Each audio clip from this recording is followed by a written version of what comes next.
tickets. So what is the new system? The new system is, as far as I understand it, affiliates and volunteers are the same. We're still waiting. This is breaking news, so we're still waiting for the emails to filter through to the gyms and to the volunteers. So I think it's very similar, but for general sales, we've gone to a ballot system. I'm not sure. Do you use a ballot for Boston Marathon or New York Marathon?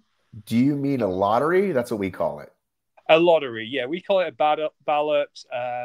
We have it for London Marathon more significantly, and lots of people enter. And we're doing it very similar. You have a little over 7 days to register your interest. So that is by the 30th of May. And then week commencing, I want to say the 3rd of June, but I've not got it in front of me. You'll start to get an email through, and you'll then have a very short period of time with which to basically buy your tickets. So in America, what people are familiar with is something like, I believe, so Boston, you have to qualify first, and then there's a lottery still, right? You don't get in. I'm pretty sure. I don't think they let in every single qualifier because it's gotten so busy. But then like New York and Chicago don't have qualifiers. It's just lottery, period.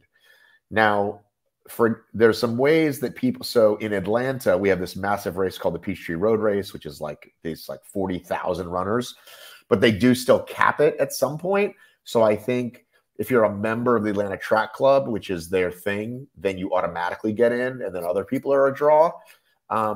What a lot of people might be familiar with, which is a big deal, is some of these really famous ultra races. So, for example, Western States is the most famous, and even the top runners don't automatically get in, right? So it'd be the equivalent of like, even Hunter, even Ryan Atkins, if it was an OCR, do not automatically get in unless you do certain things. So there's something called a golden ticket, which is certain races, if you win, you get a golden ticket in.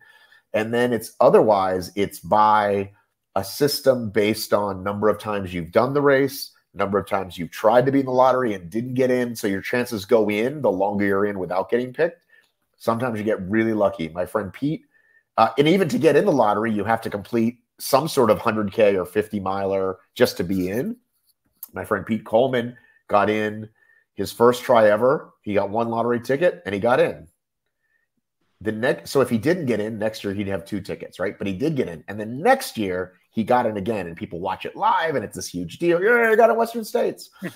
Anyhow, so for this, do the volunteers, do they jump to the head of the line? They automatically get picked, or they get picked before the lottery even starts? I believe we're still waiting for confirmation, but I believe they'll have a period of 48 hours from getting an email to confirm whether or not they want to have a ticket for London XL.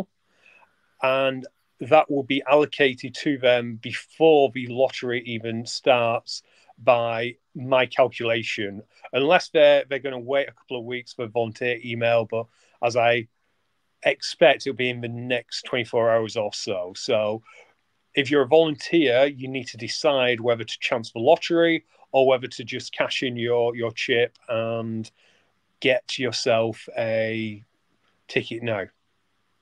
All right, so I'm trying to get my email up here. Oops. Hang on.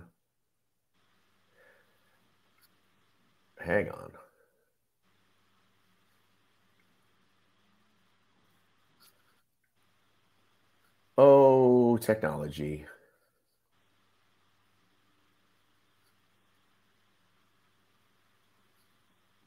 Is it there now, sir? It is, yes.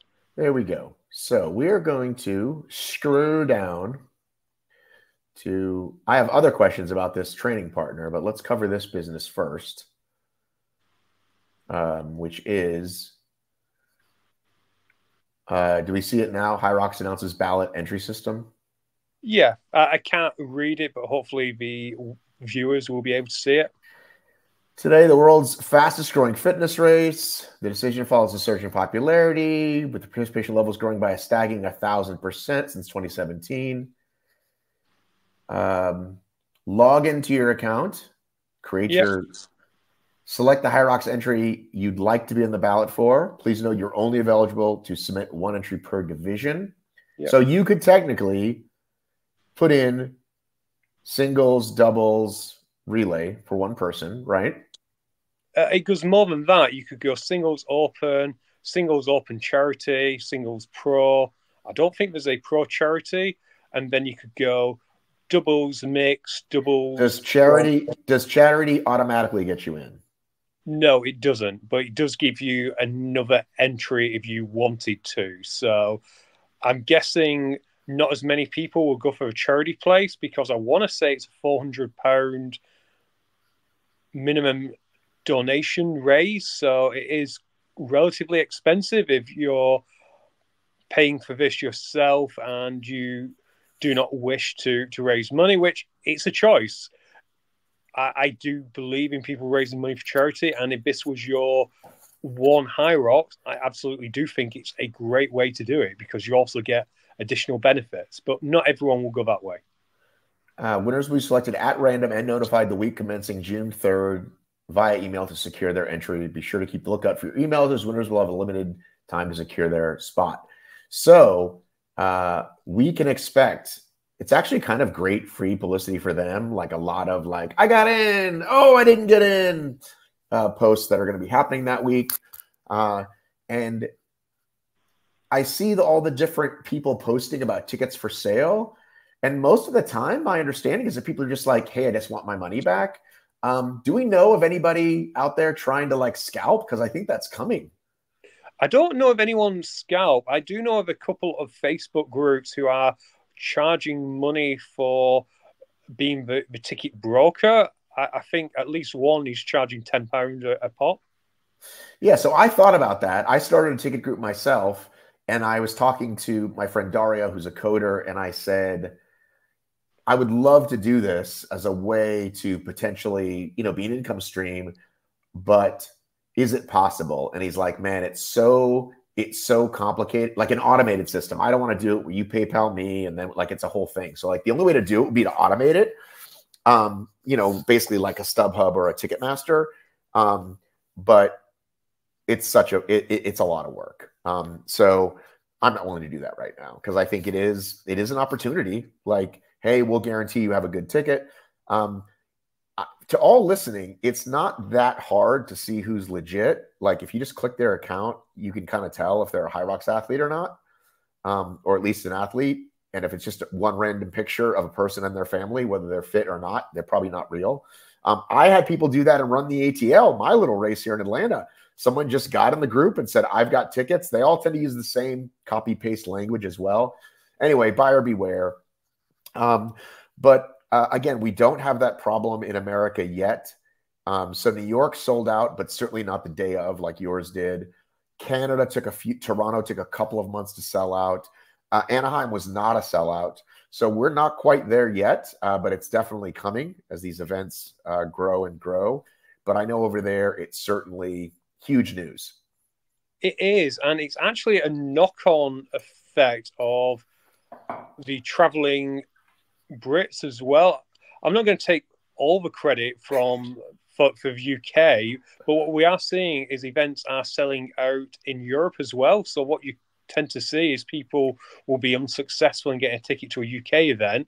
They'll then get a ticket to, I don't know, Frankfurt's just gone on sale recently, and that's around about the same time, give or take. So I could quite possibly see people heading to Frankfurt if we don't get into London, if there's tickets there. Yeah, and I want to say something to put something in context. You and I, we've been around since the early OCR days, and we're always comparing the industries. And I've got to say, how much this just crushes, it's the wrong word, this dominates.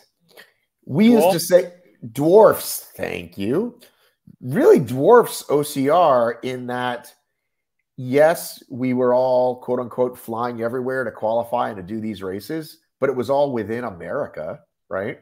Like 2-hour flight, 3-hour flight, right? Or a few hours in the car, in the caravan, right? you have people literally flying all over the world to make majors, to make last chance qualifiers. So an expensive hobby, some would call it, as we grow into a quote unquote real sport. I mean, John Wynn, he's Australia, right? He is, but I'm fairly sure he's located somewhere in Spain at the moment. Right. But he flies all the way over here for hopes of getting in, right? That's correct. Many of our people went to the majors over there and the LCQ over there. So I think it goes to show, like, we never did that for OCR. You never had to fly to, unless you were John Albon trying to win the $1 million, you never had to fly to Spain to try to qualify for a series race or to somehow get into Tahoe. You just, show up wherever. So in America, which again, I know America is much bigger than Europe, but the amount of travel that people are doing and are willing to do is pretty exciting. I mean, if you look at, even when like Ryan Kent doesn't need to do this race in Anaheim, but he does. He wants to get a tune-up. I know Hunter did as well, but he lives there. Rich and Pelayo flew over there to try to get a world record in Anaheim, which, by the way, supposedly was a secret. I didn't think so. Like, why are they doing it if they're not trying for the record? Right?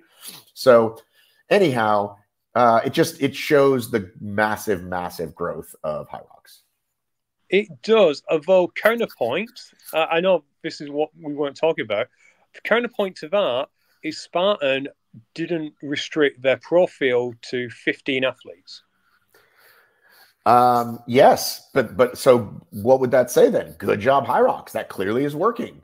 As much problems that we've had for it, we've seemed to have settled into, okay, 15 is the number, and that's the one to get into. Yeah, great marketing. It's a little bit like this. This is great marketing because, like you said, people will republish it, and scarcity, as you know, scarcity is a great marketing tool. So, yeah. Especially when it's real, not made up like, well, quarter sold out or prices go up in 2 weeks. I mean, it became a joke with Spartan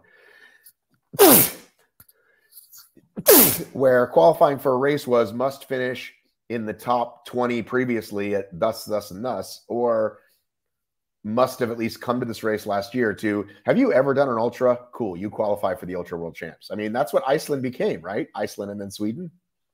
It did, and I am disappointed that HYROX isn't taking that route. I'm still crossing my fingers for an invite to Nice, which will never come because they built it very well, very cleverly, and like we say, this thing about marketing, scarcity, and scarcity breeds scarcity. I just mentioned the traveling Brits will likely impact European, mainland European events as well when they head across, which then means the locals get into their head that, oh, I need to get my ticket for this event or it might not be available.